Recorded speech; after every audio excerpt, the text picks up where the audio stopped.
Praise lord. June 17వ తేదీ 2024. ఈరోజు దేవుని వాక్యము విలాప వాక్యములు 3వ అధ్యాయము 25వ వచనము.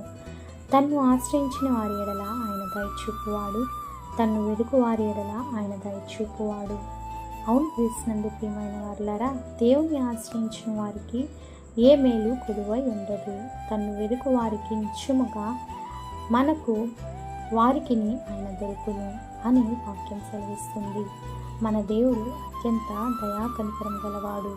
నీపై నాపై ప్రేమ దయ కలిగి ఆ పరలోకమును విడచి ఈ భూమిపైకి ఎత్తించి మన కొరకు ప్రాణత్యాగం చేసిన దయామయుడు మన ప్రభు అయిన క్రీస్తు.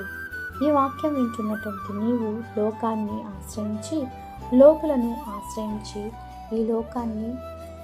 లోకంలో ఉన్న వాటిని వెతుకుచున్నావా? వేసారిపోయున్నావా? ఈ లోకంలో ఉన్నదంతయు వ్యర్థమే. మనుషులను ఆశ్రయించుట కంటే యెహోవాను ఆశ్రయించటం మేలు.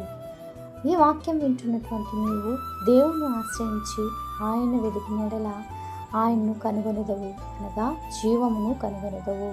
ఆమె ప్రేయర్ టౌన్ మినిస్ట్రీస్లో మీ సహోదరి. God bless you all.